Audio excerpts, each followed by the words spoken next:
Hi, everyone. Welcome back to Product Rising. I'm Carmen Palmer. I'm the CEO of Women in Product, and I get to host today and take the helm from the amazing Cassie Campbell. She is a fractional CPO, coach, founder, and one of the sharpest voices in product leadership. I've also had the privilege of working with Cassie over the years in our product management lives. So I get to spend a little time with her today. We're here to unpack this powerful podcast that we've put together. She just wrapped this up, and it was really focused on leadership coaching, something that's very, I think, very passionate for her. And it's something that within our community, we have many coaches, but lots of people who are looking for coaches, and lots of people who are very curious about coaching. So, one of the things that we've learned is that it really turns out that there are a lot of blind spots that hold product leaders back, even the most experienced product leaders. And the series really aims to cover everything from the difference between coaching and training and why the best leaders ask for help early. So we'll talk to Cassie about what she's learned, not just from the amazing guests that we've had, but also in building the podcast, how it changed her own thinking and how community, especially women in product, has played a role in her journey. So thank you for being here and taking the time. Let's dive in.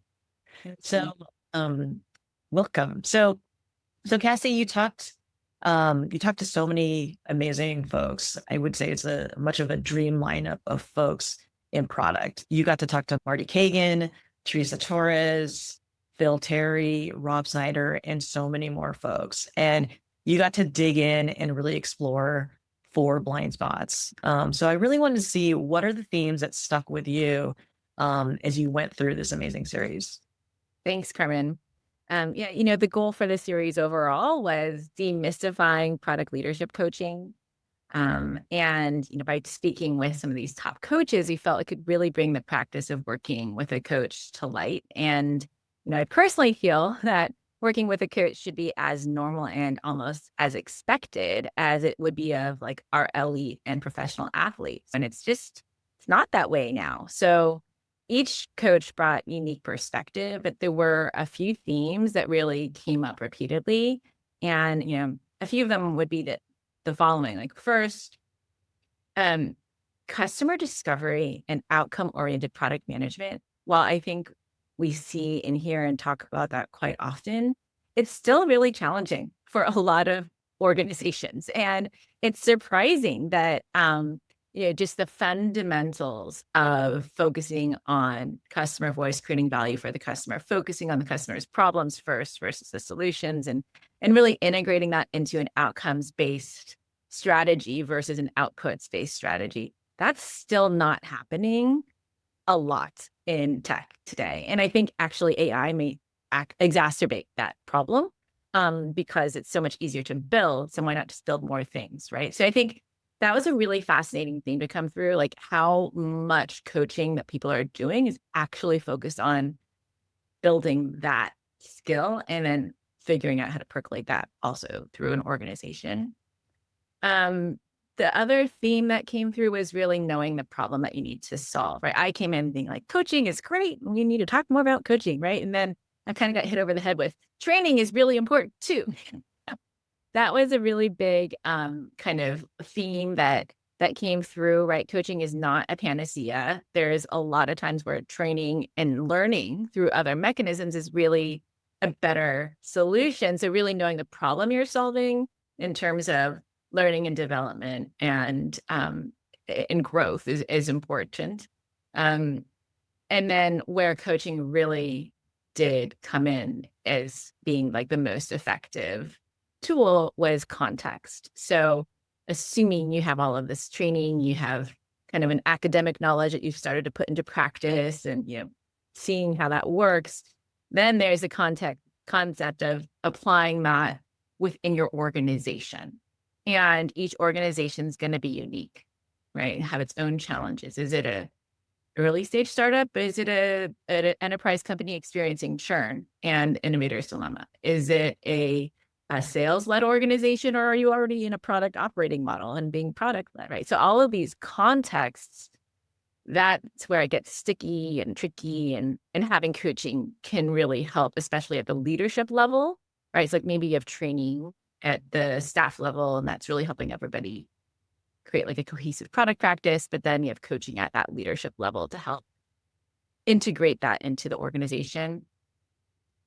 And then just overall, like kind of the last thing is that everybody has blind spots, right? I think when we talk about coaching and training, sometimes we think, oh, that's for people that don't really know what they're doing or don't have the right kind of experience, or, I've gotten to where I am because I have all of this experience that I've, gained over the years.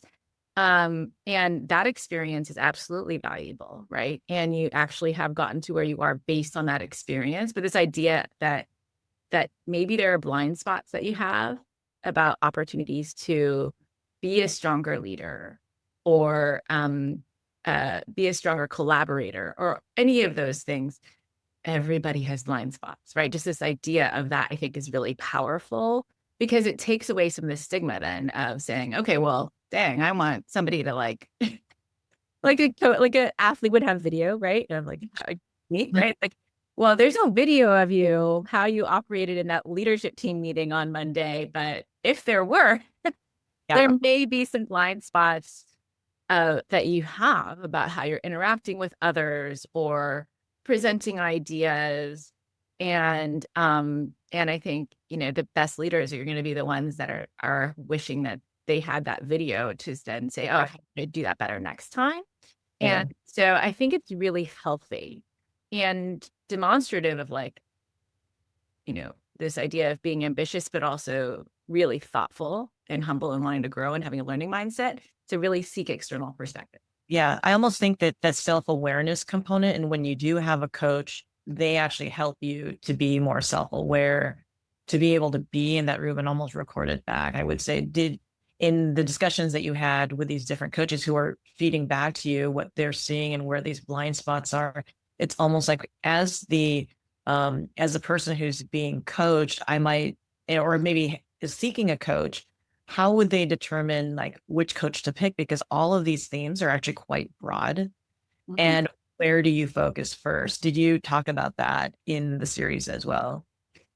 Yeah, I think that and I've been through the process, right? Where I got Seiko, and my company picked a boutique executive coaching firm, and I got to scroll through and choose three to interview and select one, which was an amazing experience. I think that it's really important to talk to several coaches and kind of share where you're at, what your perspective is, and understand how they feel, right? I actually really think that Hope Gurian's episode is a good one to go back to on this, because she shared that in her discovery call with people, she will tell people she thinks she's not the right coach for them, right? I mean, her goal is to be creating value and having traction, and if it's not just about getting more coaching clients, right? Or it's about really having that high impact. And if she has a spidey sense that there might be a better opportunity, like a better fit with a different person, or that this person may not have, may think they need a coach, but there is actually some other issues that they're navigating, right? She'll tell people no, right? So I think it's important to talk to different kinds of coaches and learn that. I think one of the big things we could talk more about too is just this idea of coaching from a executive coaching and leadership perspective, which is one component, a self-leadership component, and then operational, right? So this was really specific about product leadership coaching. And this is people with decades of product leadership experience that are helping product leaders. There is a whole nother world of specifically like ICF accredited leadership coaching, executive coaching, which really brings like a different philosophy. There's probably some Venn diagram there of the two. And so that's something also to consider, right? Like, I think that really great executive coaches that don't have the operational experience could have a really positive impact for product leaders. But I also think that like having a product leader that has said no to the CEO before, or Yes. had really hard conversations with the CRO during OKR time of, navigating what their quota is are going to be relative to the roadmap, right? Somebody that's been there and done that, I think, is going to have a different level of expertise that they can bring in how you're operating as a product leader. So I think that's really important to consider as well. Yeah, no, that's I think really key is sort of that difference between that real product leadership coaching where you're talking about again, sort of like being customer driven and coaching on how to be customer driven in the most effective way and the problem you need to solve, all the context is king. I think all of these things are things that as product leaders in our minds we know, but to be coached to be most effective at it and to optimize it to your place of work is probably super key. So let's dig into some of your personal takeaways and sort of like in your own words, everyone has blind spots as we talked about.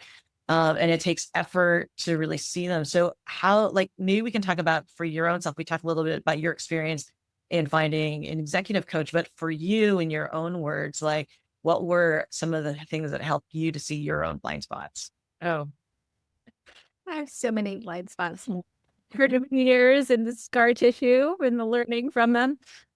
So look, I think this is possibly common with a lot of product leaders, right? Like I got to where I got at a certain point in my career by being amazing at execution, right? Like I could rally a team. I could set expectations carefully and well so that we could meet them, be both ambitious and you know uh, careful, I guess one could say, right? In terms of how we're navigating timelines and deadlines and scope and just, yeah, if you wanted to launch the thing, you put me in charge of it. I was like the right person to hire. Like I could get that thing done. And I just had I built a reputation of that with, from first part of my career. And so then, at some point I found myself VP of product, first product leader, reporting to the CEO at a company. And we just raised a huge round, like $300 million Series B.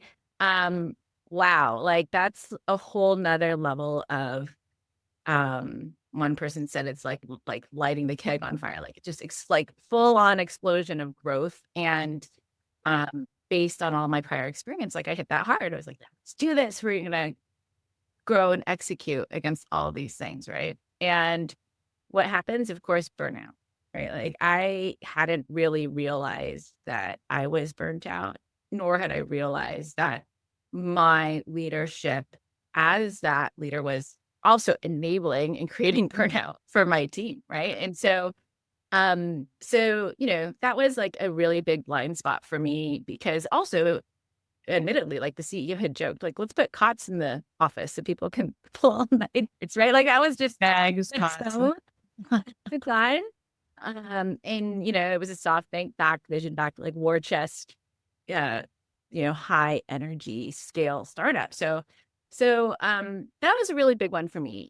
Seeing 360 feedback about that was a big deal. That 360 was specifically with my coach, went to 14 people, had executives that I was working with, had peers, had people that reported to me and cross-functional. And yeah, there was a lot of self-reflection that happened at Blind Spot and really realizing like, what are my own values?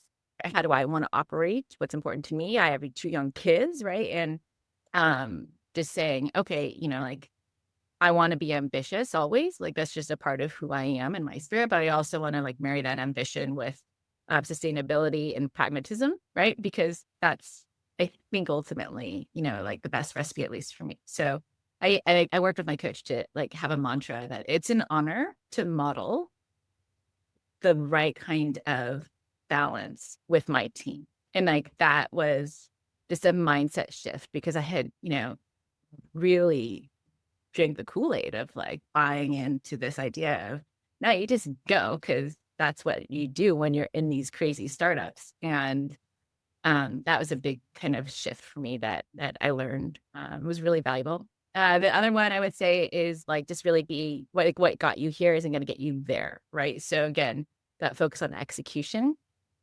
was really a superpower for me.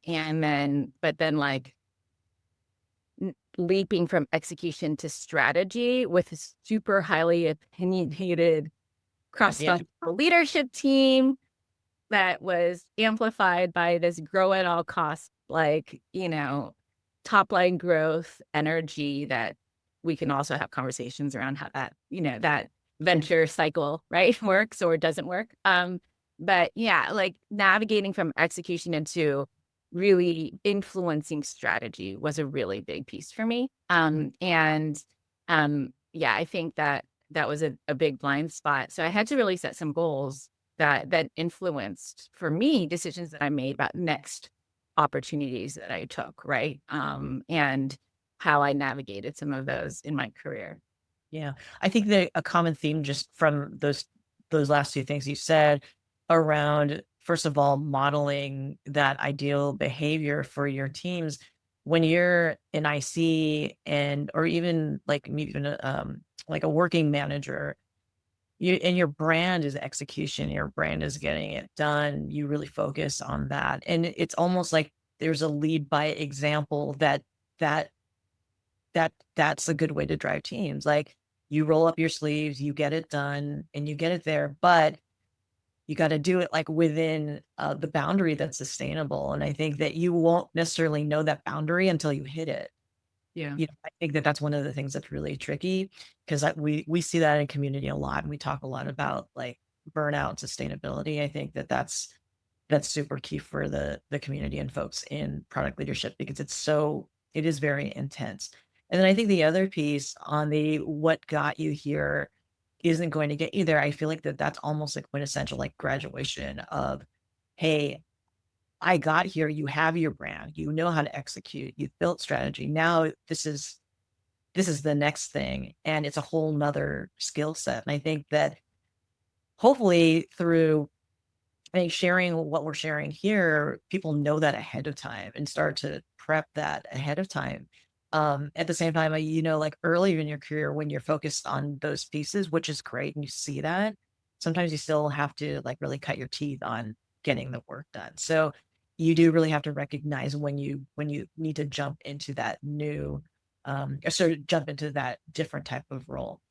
I do want to talk about something that you said it really resonates with me because, first of all, as an athlete, I love sports, like to watch sports, play sports.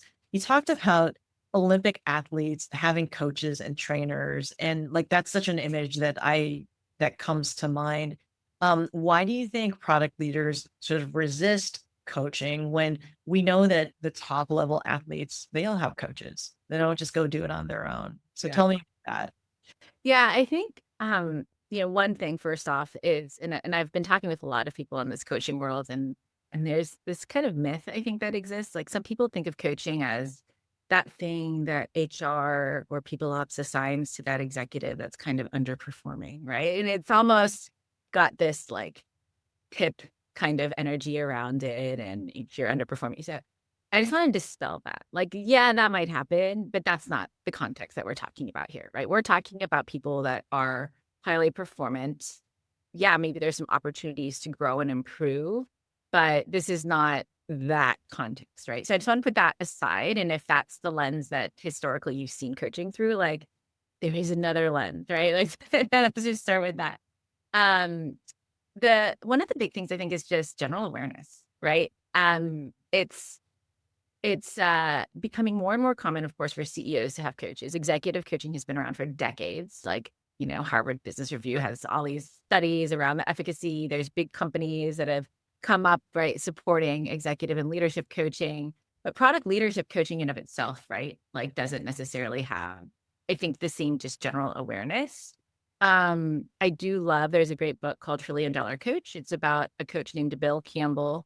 And he was a coach for top executives at Google and Google. He's worked with Jeff Bezos, right? I think that um, that has been like that's a really great book for our industry to kind of just normalize executive level coaching. Another really great one is called Reboot by Jerry Colonna. He runs another great boutique coaching firm. and talks about working with executives and kind of their stories on a deeply personal level. And I think that these are really both great books for people to check out, just to, especially if you're of the mindset that coaching is for people that are, non-performant, like read these books and realize how coaching can have a much different impact. And then kind of the next thing beyond general awareness would be, really like, do people think that they need it? Right. So this is again where I think people feel like they've gotten to where they've gotten because of their skills. Yes. Because of their experience. Yes. Right. Because of their leadership qualities. Yes. Like all of that can be true. And there can be an opportunity to continue to grow in a more intentional way.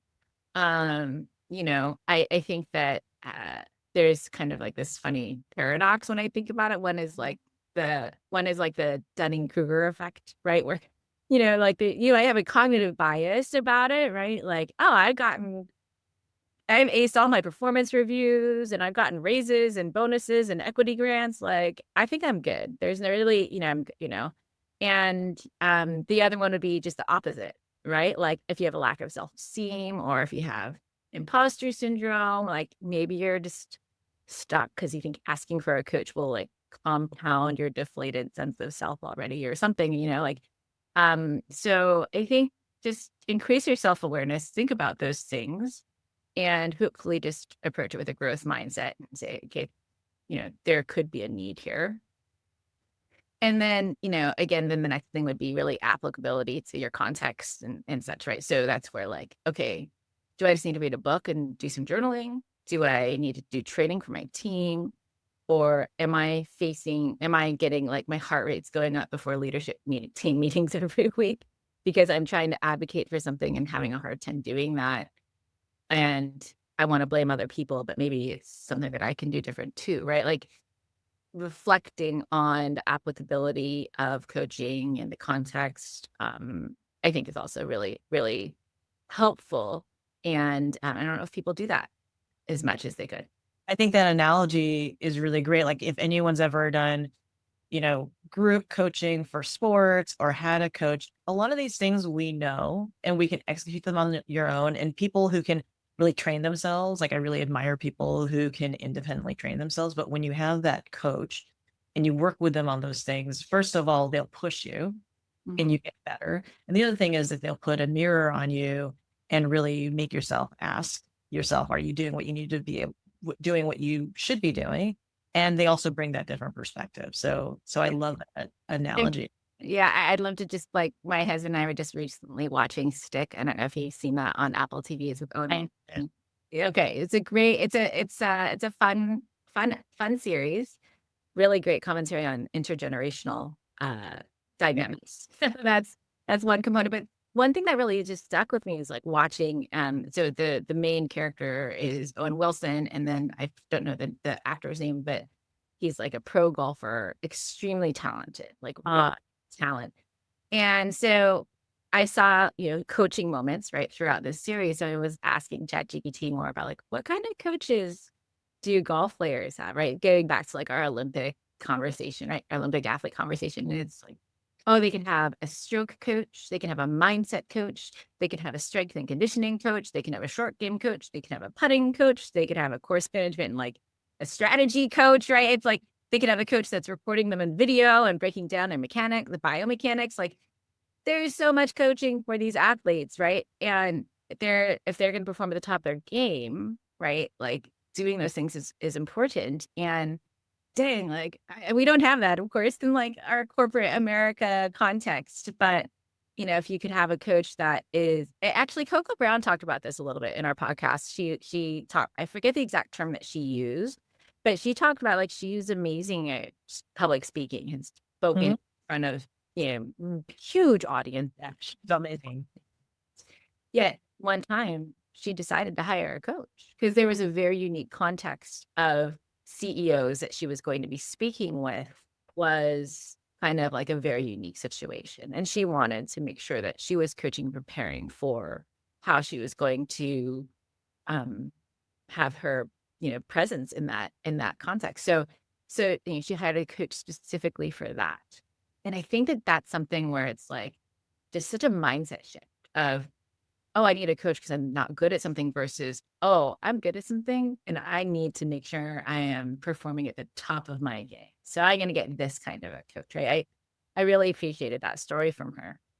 Yeah, that does really resonate. I think it really goes to like optimizing the things that you're really good at for a certain context. So amazing. So one of the other things I just want to go back to when we talked about the podcast, something that I think that you talked about and that really stuck was that um, learning and development, you need to treat that as a product. So what did you mean by that? And can you talk a little bit about that? Right. I think it's such a go-to for us product people, right? Like, let's turn everything into a product lens. We know.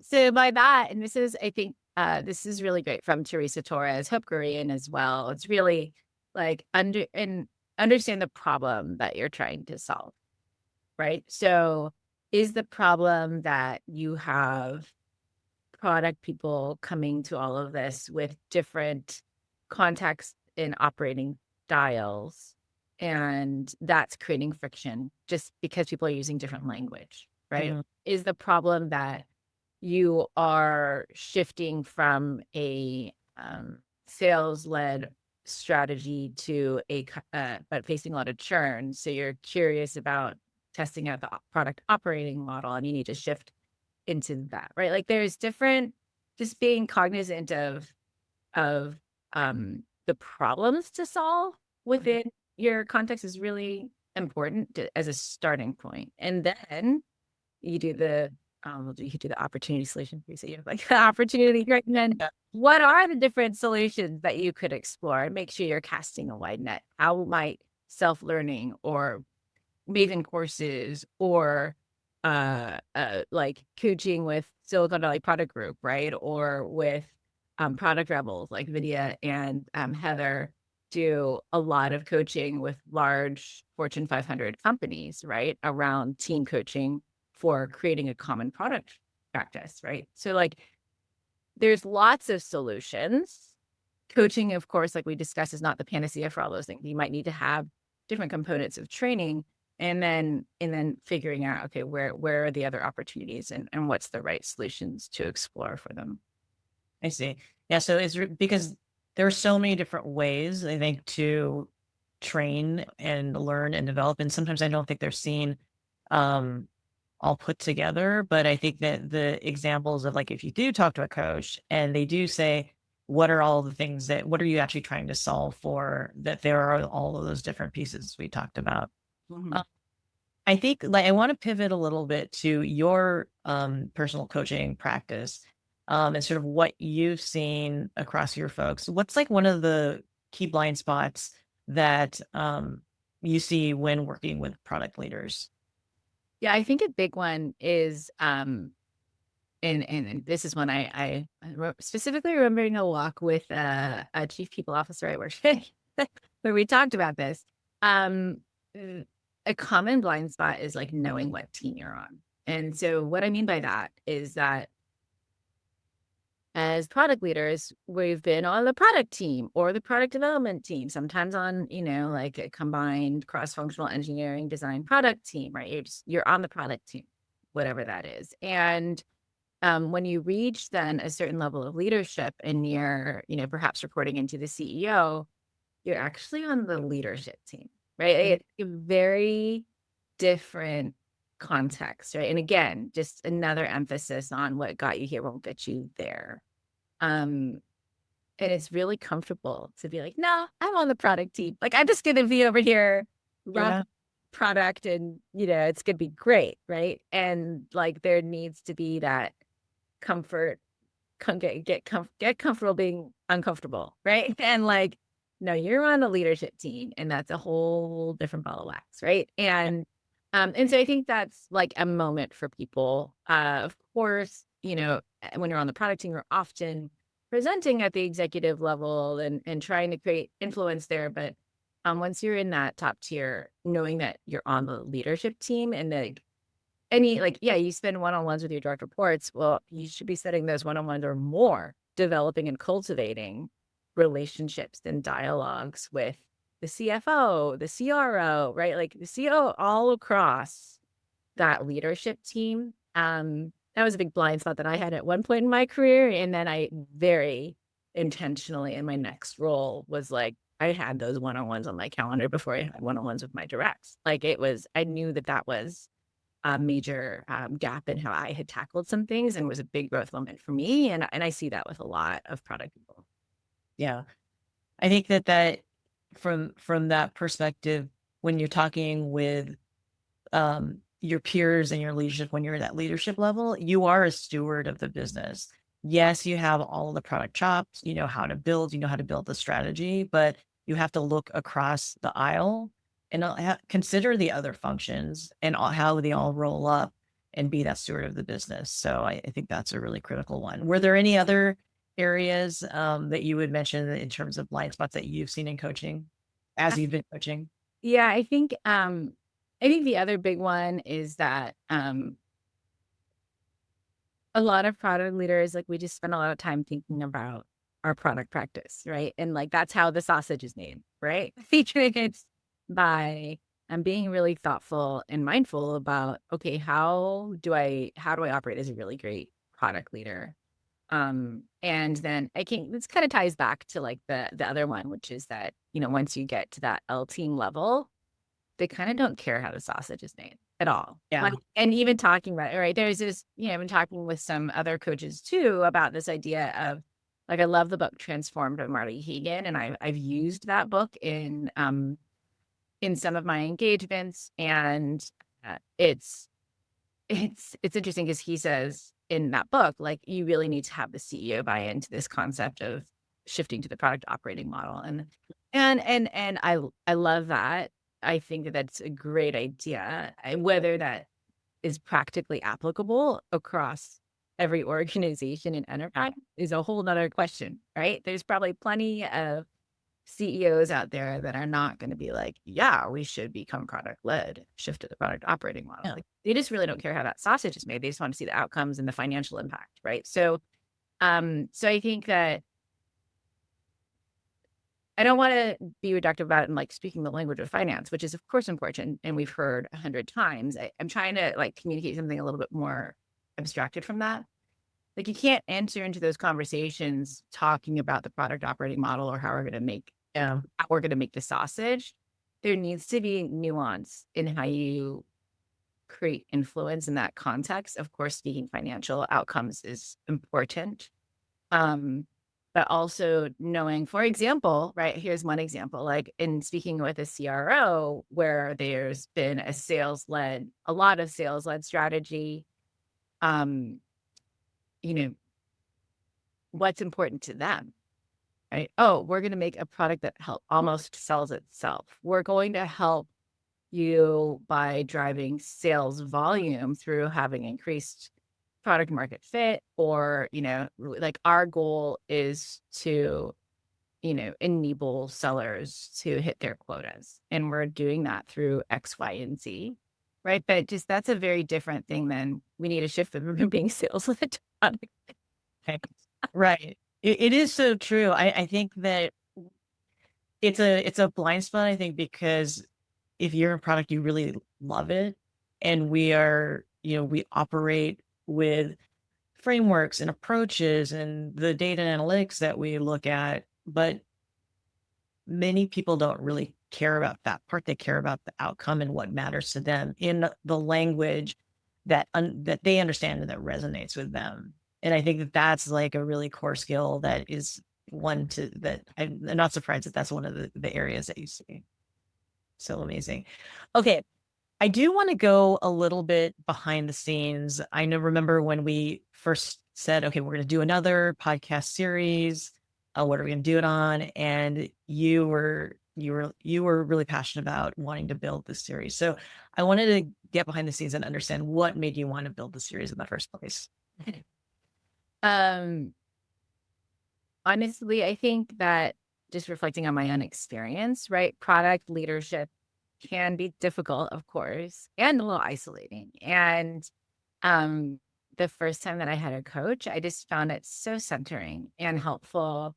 And I had the benefit of corporate sponsorship for that executive coach, and then have hired other coaches throughout my career for different moments and different kinds of coaches as well. So that's neat. But um, I just felt like it was so important that I kind of share and evangelize this concept with more people, because it's been one of those things that's really helped me. I know it's helped others.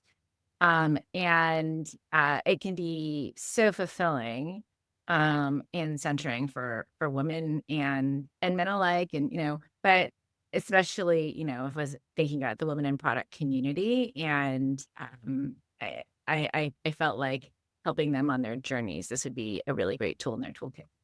I love that. I think that I have male friends who are in executive roles and they have executive coaches. And I've talked to them about how do you use your coach? I've had coaching as well. And so I say, well, how do you use your coach? And do you bring them specific things? And of course, every coach is different, but you know, one thing that he told me was like it really depends on what you're working on and what you're workshopping. And sometimes they act a little bit of a therapist and a sounding board because you don't always have that at hand. You might have a great personal board of directors, but that, coach as well. And if it's a product coach who's not only coaching you on, those hard skill sets and the things that we have to do, but it's also, as you said, it's very centering and it's very grounding because you can have that dialogue with them. So yeah, thank you for sharing that. I know you're super busy. Like we've talked a lot about not just what we do in our day-to-day lives, but we have our families and we have our personal lives. And I know this took a ton of work. So first of all, I'm so grateful. And I think the community is really grateful for the work that you put in on it. But what did you learn in the process of putting this together for Product Rising? Well, I definitely learned a little bit about podcast production, but I'm not going to go into depth on that necessarily. I mean, Other thing. but I think my key like takeaways, a couple of them from this whole thing is, we was really, and I'm just going to revisit this, is I think that having a multifaceted growth strategy is really important. And, I went into this thinking this was just going to be about coaching. And like I said, like multiple people, Teresa Torres, Hope Gurian, Vidya Dinamani, Heather Samrin, like they all like talked about training first. And so um, I just want to emphasize the importance of training. I think that, um, APM programs, I'm concerned, like those are kind of going by the wayside right now based on the economy. And, Marty Kagan said that people leaders should be spending the exact number, like 80% of their time coaching their teams. And I'll agree that that's not actually happening in the real world. It's a beautiful target. Maybe some people are, but so just this idea that training can be really valuable. I didn't experience any training in my corporate career past.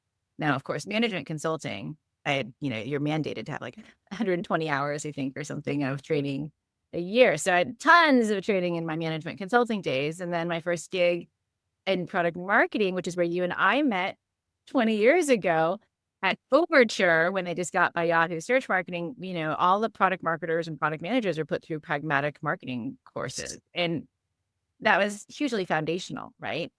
For my career. And so, but since then, like, I don't think like, I can't remember sitting in a classroom environment with real training since those days at those bigger companies. And I've been in startups for a long time since. So I like, just really reflecting on how important training can be with the right leadership, right? Of course, one could go to training and then have it just not be applied because the context is wrong. Again, that goes back to knowing the problem you need to solve as a leader and how you're going to do so. But yeah, I think that the training piece was a really big takeaway for me. And I think it's still a gap in the industry. There are a lot of providers out there. Self-learning is definitely a piece of it, but so much of the training is then how you're bringing it back to your day-to-day in the office or in the remote office. Um, and that needs to be facilitated through an integrative approach with your leader, right? And consistency and expectation setting and other things. So So I sense that as just like a big gap, and that was kind of eye-opening for me. The other one would be, gosh, this was in my interview with Coco Brown from Athena Alliance, and it's at the very end, so I highly go back and listen to that. But we talked a lot about growth, talked about coaching, talked about specific coaching and context, like we talked about with the speaking engagement she had.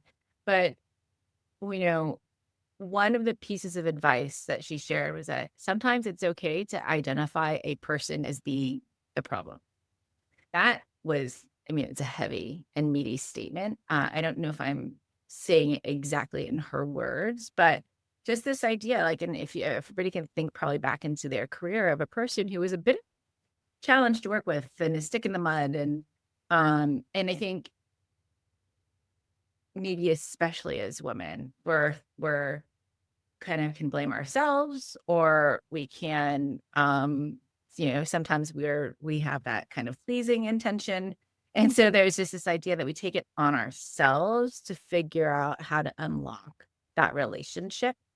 And but she has seen multiple, she's worked with multiple executive teams, and she's like, yeah, I've seen it before where there's a person that is creating the challenge on the team, and they are getting similar feedback from multiple people on the team. And so I think if there's anybody listening to this that's in that kind of situation, it's okay to like name that might be what's happening. Of course, be curious about what you could do differently or how you might be able to tackle that. But when she said that, it just gave me this kind of like sense of relief, like, oh, okay. Right? Like, it's okay to think that there is somebody on the team that's that's bringing a lot of challenge. And then the question is the leadership team set up to have the right kind of earnest, vulnerable, brave conversations, right? Because conflict avoidance is super natural, but I think the best teams are those that address the hard conversations and then figuring out, okay, well, can we do coaching? Can we do team coaching? Can we have, like, coaching, like kind of interpersonal coaching between people, right? Whatever those things are, to really like have that unlock to enable that person to rise to the occasion, right? And if they don't, then you make a change, right? Like we've all gone through that process as leaders. Like, first time we had to make a change like that was, for really hard, like especially the first time you do that. And then of course at the leadership level, it's so important because of the amplified impact that people have throughout the organization.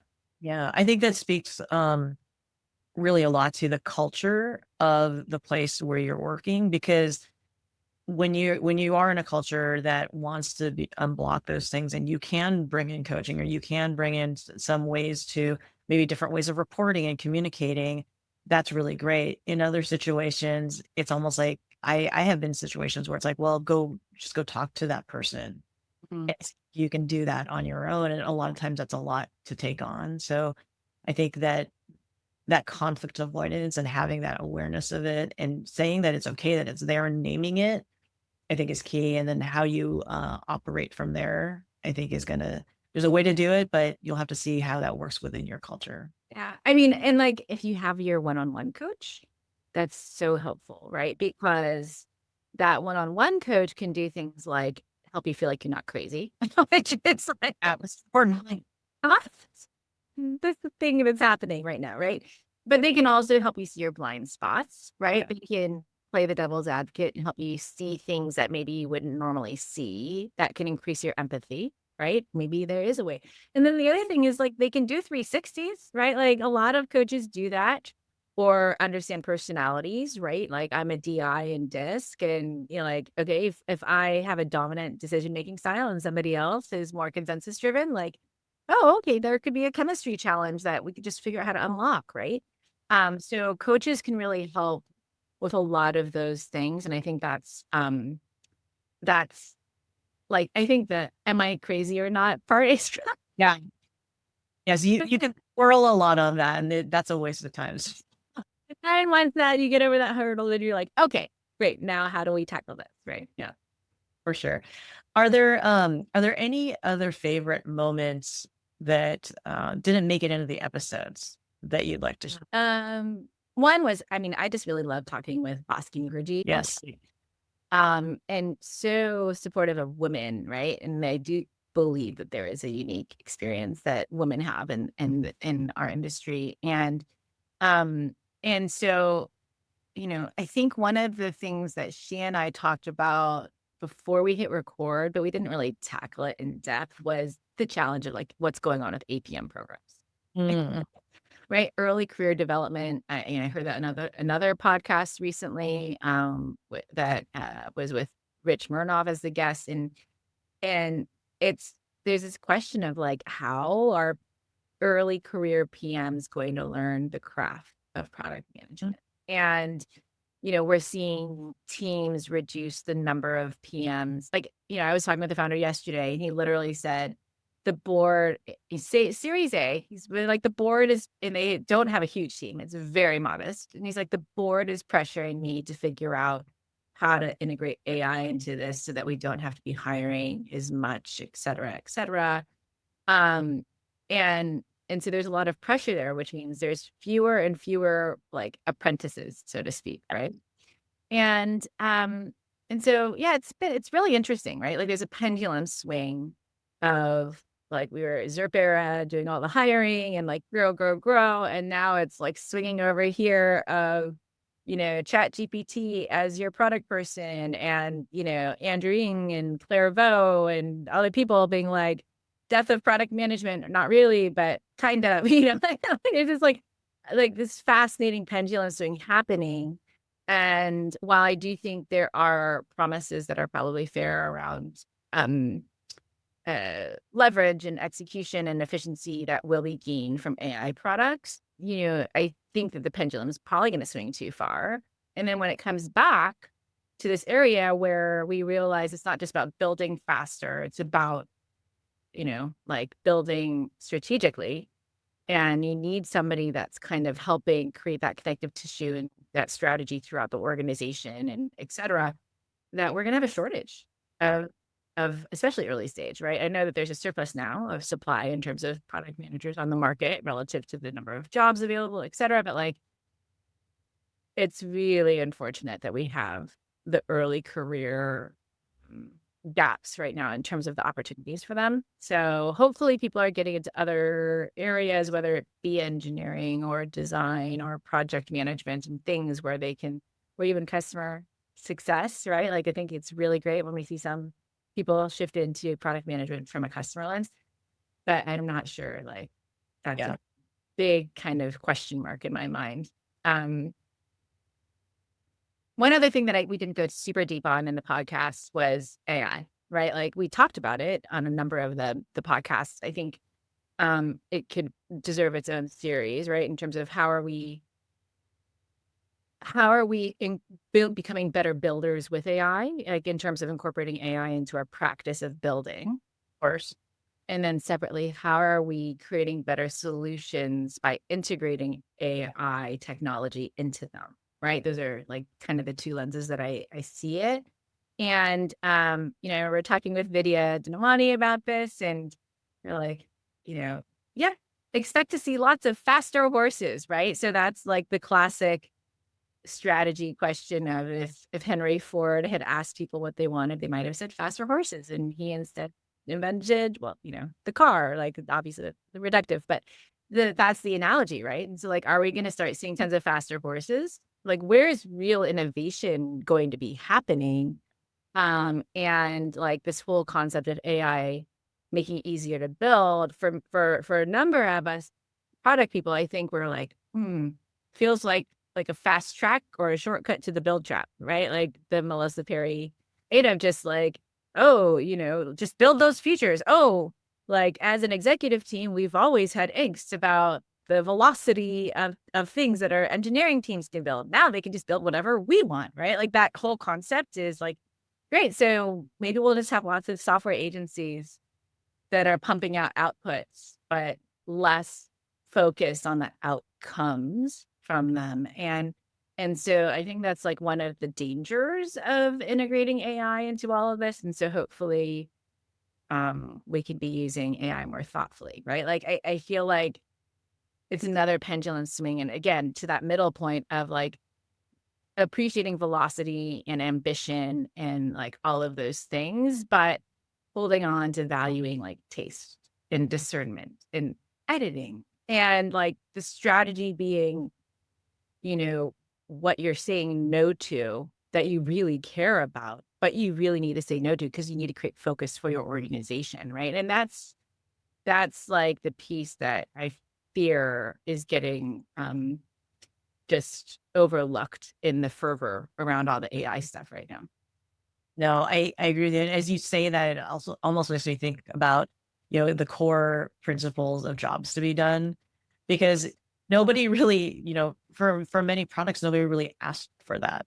Yeah. It was like, if you focus just on the features, sure, we're going to go faster. There'll be more features, but is it actually fulfilling the job to be done in a way that is an amazing experience for the user?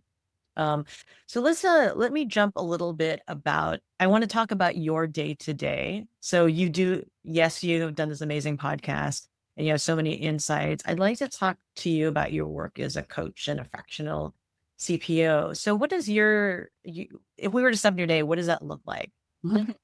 Yeah, so I've had the great fortune of working with a number of founders as a fractional CPO recently, and I think what's been really special for me, and even as I'm thinking about my own personal growth journey, right? We talked about going from execution to strategy, and then really leading strategic thinking with a leadership team. Uh, with the economy is being as dynamic as it's been over the last few years, there have been companies that are facing like lots of churn or there was a company that was like their business model penciled when it was ZERP era interest rates, and now it's not penciling anymore because we have much higher ones. Or like climate tech, right? Oh, climate tech, like sustainability teams have been decimated, right, across huge organizations in the context of today's political climate. So, climate tech companies trying to navigate through this period. I've had a lot of fun working with founders lately, doing a lot of strategic planning and pivoting, and even on an enterprise level, like helping bring teams together through strategy workshops, through I do a lot of business process optimization in addition to product management. So I really think about a people, process, and technology lens. And so I love running workshops. Like I remember one once where I held this meeting and had, like maybe 5 to 8 people in it, but there were, product people that had been talking to account managers and customer success, but very transactionally. And like, this was the first meeting where we were doing a workshop together, like co-creating together and understanding onboarding flows from an enterprise SaaS perspective that were unique in all these contexts and had all these friction points, but each of them had different lenses on it, right? So it's just like bringing teams together to really be inclusive and think through things. So a lot of my daily work would include things like strategy workshops and uh, working and interviewing and doing discovery within an organization to understand more about the opportunities for product to create a more cohesive strategy and operation for the company. Let's see, what else have? Oh, so on the coaching side, I've worked with like CEOs and heads of product. We all know, right? Like head of product roles are one of like the high churn roles. And it's often because like they're pairing with a CEO who may or may not have a deep well of product management experience, may have a different lens, right? So I think there's a really interesting opportunity there to like work with that relationship and just establish like a foundational way of working. I worked with one CEO who was very great at sales and partnerships um and really brought like, I mean, extremely talented at that and also a really thoughtful leader. And then the two founders were on the sales side, and I was like, one of you needs to lean into product, right? Because if you're both Yeah. leaning into sales, you're going to like that. There was a lot of dilution of strategy, right? And of course, so anyways, I did some coaching in terms of bringing in that head of product and helping them. Um, one of my favorite things to do is work with early stage founders on, um, their customer discovery processes. It's a classic thing, right? Of course, like early stage founders are often thinking about solution first, and they fall in love with their solution. And sometimes they end up hitting their head against the wall and spending lots of money on building their solution, but they haven't done the foundational work of identifying the right problem, identifying their bullseye customer, and doing the right discovery to kind of harden their strategic thinking. But yeah, those are a couple of examples that I do in terms of coaching and my fractional work. Awesome. And so when you're working with these folks, and you're working with them to get through their blind spots, like how do you start? Like how do you help, whether it's, working with the CEO and the CPO product leader to get unstuck? Like what is your approach on getting them unstuck? Yeah, I think the first thing as a coach is finding people that is choosing our clients. So let me just start there, right? Um, there are people who don't think they need it, right? Like we talked about before, or who maybe don't bring that level of curiosity to the table. And so I think it's really important for me when I'm thinking about people that I want to work with. I'm literally thinking about one engagement I had where, the founder said, I want you to share everything that you're seeing with me. And it's not a witch hunt, right? It's like so that I can be a better leader, and even calling me out on things that I'm doing, right? Like, oh, okay, like let's do this great work together, right? That's like number one is having that person that's, I don't know, I'll call it Brene Brown brave, right? Like the Navy SEALs analogy, if you want to use those of like, okay, you need to find the people that are like willing to go into the cave and do the hard work and do the self-reflection. And their sense of self is not like uh in a different place, right? It's like that's the first thing for me that's really important. And then I bring a combination of things. Like one, discovery is just, of course, fun. Like if I treat each engagement as its own product. And actually, I'll say a number of the coaches shared this, especially some of those who are consultants that also coach, right? Like, talking with Jessica Nelson Cole, she's like, oh, I've worked with people who thought they had a certain kind of challenge. And then when we got into the organization and we're supporting them and augmenting their team, we observed there were other challenges that they had blind spots to, right? So that's like she goes through this discovery process of really understanding the nuances of the organization. So I'll think about that too. Like, what's the dynamic between engineers and product managers, and what's the dynamic between sales and product managers? Like these things are all going to be unique. So like the discovery process is really important. But to break it down and like to simple things, like I bring my operating experience of 20 years as a product leader, and I'm cultivating my general like leadership coaching capacity, right? So there's a book that I really love, which is called The Coaching Habit. I highly recommend anybody that's managing a team read this book. But there's a foundational like set of questions to ask in that, which for me is a go-to starting point. And I'll leave it at that. Awesome. Well, awesome. I love the bringing together all of your experience and applying it to something that you're really amazing at.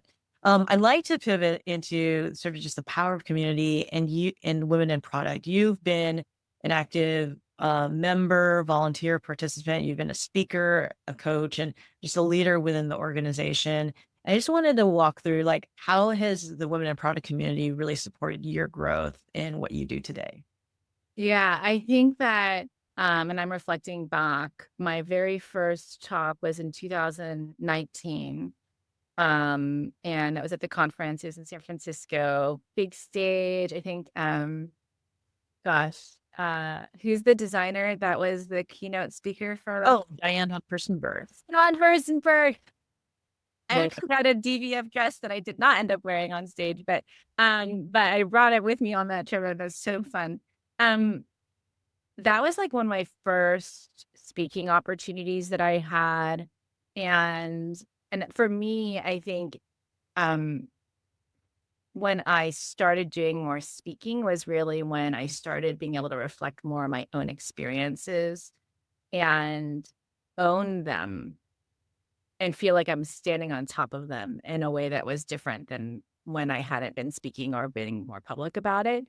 And so I highly encourage women and anybody to seek out those speaking opportunities. And Women in Product is such a great place to start doing that if you're a product leader. Um, in fact, I remember so Elizabeth Ames was the CEO at that time, and I had been the VP of product at a vehicle subscription company called Fair, which has since been sold to Shift. But it was one of those big SoftBank backed, scale like hugely scaled startups. And maybe about a month before, or just a few weeks before the talk, SoftBank came in, WeWork had gone down. All of a sudden, like our company, the CEO stepped down, the CFO stepped down. There was a 40% riff, and SoftBank put in a new executive team. It's just this crazy journey, and so I was impacted by that riff, and I just had this whole talk prepared based on everything that I had learned during the experience, and I just had this moment of like, uh, okay, I've just been riffed. I'm gonna get on stage and do this talk. And I remember talking to Elizabeth Ames and just saying, "Oh, I don't know if you're gonna want me on stage right now because this thing happened." She's like, "We want you on stage, especially because that happened, right?" And like it was such a supportive moment for me. And I think that that is the ethos that you and Elizabeth and anybody at Women in Product brings to supporting our leaders in this industry. And so that was a really special moment. I don't know if Elizabeth remembers that, but that was me. Yeah.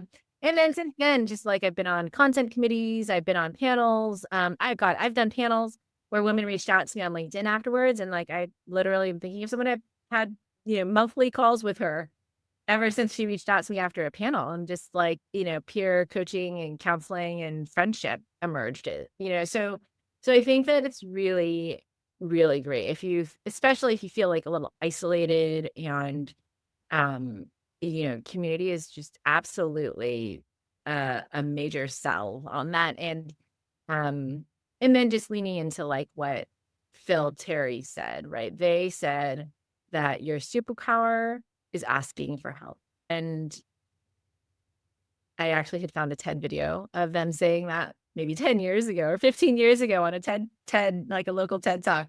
And so I love that that theme has been continuous for them, and it's still really highly relevant. And so how are you going to get more comfortable asking for help? Like if you're in a community and you start helping other people, if you're in a community and you observe help happening, then maybe you'll become more comfortable yourself asking for help. And it's still hard, and something that I'm still working on myself, like learning how to do. So I think being in a community is a really great way to kind of cultivate that superpower. Yeah, thank you for servicing that. I mean, I think part of the mission, yes, we want to forward women in their careers, but a lot of this, it's a lot of our women, especially our very seasoned product leaders like yourself, find a lot of benefit in giving back. And so it becomes this flywheel. And when we talk about like the development of like APM programs, we have a lot of folks in community who are like surfacing these challenges, and how do they get help from, let's say, the folks who are one level above them, and those folks get help from the one level above them. It becomes this really amazing synergy within the community that is really grounded in support and shared experiences. So yeah, amazing.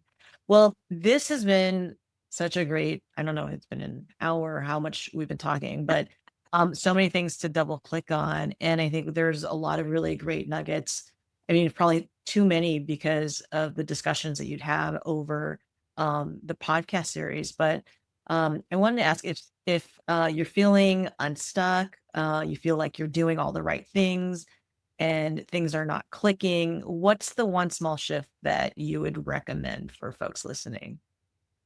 Um, I would say just find somewhere where you feel comfortable getting a little bit of outside perspective, right? I think that's the starting point. Maybe it's a friend, maybe it's a parent. I don't know. Just starting somewhere and getting that outside perspective, because it's so easy to get caught up in your own lens and your own thoughts.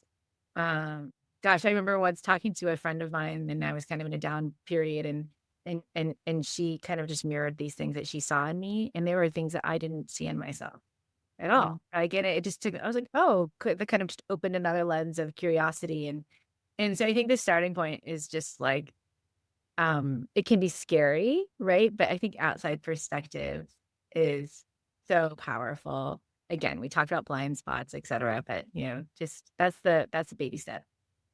Amazing. So, where can folks find you or follow your work or reach out to you if they're curious about you or coaching? Yeah, absolutely. So I just started my Substack, which is Athena and Jazz. So the first post has an explanation about the title, but I'll just share now since we are on the Women in Product podcast. Yeah. Um, this was partially inspired by a conversation with Coco Brown from Athena. We talked about Yeah. that name in her podcast or in her for her company.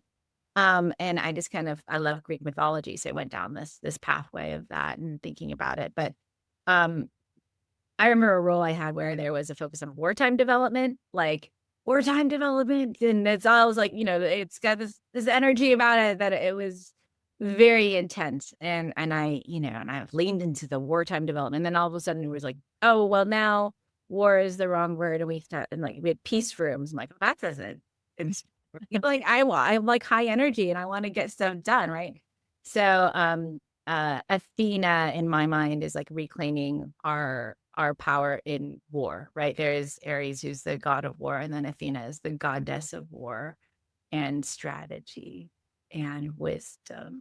And I feel like reclaiming the sense of what war means, but through that more, feminine power lens and in that edge. So that was a bit of a tangent, but just want to like give a little inspiration to all those women out there. So yeah, Athena and Jazz is my Substack, and of course LinkedIn, and then my website's CassieCamp.com.